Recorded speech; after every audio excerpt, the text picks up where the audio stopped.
जय श्री कृष्णा दोस्तों महाभारत के बारे में आप सब जानते ही होंगे, लेकिन इसके बहुत से ऐसे पात्र हैं जिनसे लोग आज भी अनजान हैं। आज हम आपको महाभारत के उस पात्र के बारे में बताने जा रहे हैं जिन्हें विद्वान माना जाता है। दरअसल हम बात कर रहे हैं महान विद्वान व नीतिकार महात्मा विदुर की, जिनको न केवल ज्ञान था बल्कि वो अपने ज्ञान के बलबूते भविष्य तक देख पाने में समर्थ थे।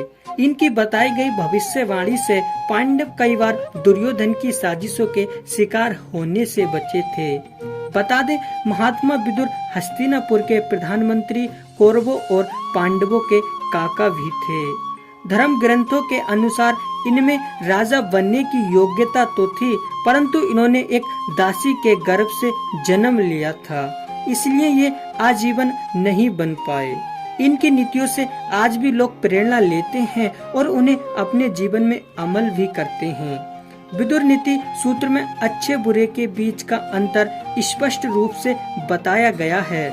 ऐसा कहा जाता है कि इन्हें महाभारत युद्ध का अभ्यास समय से बहुत पहले हो गया था।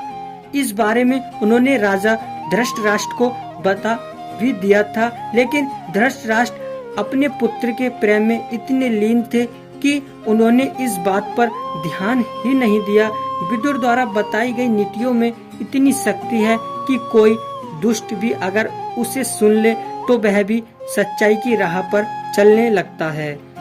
तो आइए आपको कुछ ऐसी बातें बताते हैं जिन पर अमल करने से आप कहला सकते हैं बुद्धिमान। गुरु का अपमान यानी ईश्वर का अपमान।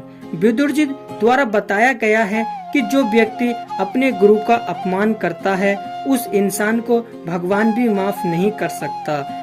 वर्तमान समय की बात करें तो शिष्य जब तक गुरु से शिक्षा प्राप्त करता है तब तक ही उनकी इज्जत करता है। जैसे ही शिक्षा ली वैसे ही गुरु का अपमान करने लग जाता है। यही सब कौरवों ने अपने गुरु के साथ भी किया।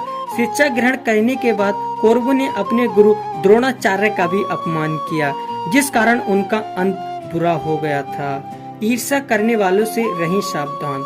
जो इंसान दूसरों के अच्छे कर्म, धन लाभ और तरक्की से जलता है वे ना तो खुद खुश रहता है, सामने वाले को खुश नहीं देख सकता।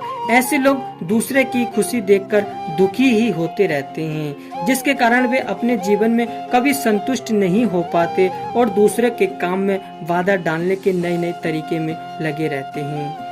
स्वार्थी लोगों से रहें दूर। इस संदर्भ में बात करने के लिए एक उदाहरण ये है कि आजकल लोग अपने अटके हुए कार्य को दूसरों की मदद से पूरा करने का प्रयास करते हैं, परंतु जैसे ही उनका काम पूरा हो जाता है वो सामने वाला इंसान को भी भूल जाते हैं और उनकी मदद को भी। ऐसे लोग स्वार्थी कहलाते हैं। इनसे बचने में ही भलाई होती है। ईश्वर से बड़ा माँ का दर्जा। विदुर जी कहते हैं कि भगवान से भी बड़ा दर्जा माँ का होता है, इसलिए इनके सम्मान में कभी किसी प्रकार की ढील नहीं बरतनी चाहिए। जो व्यक्ति माँ का सम्मान नहीं करता पर भगवान को प्रसन्न करने के प्रयास करता रहता है उससे भगवान कभी प्रसन्न नहीं होते।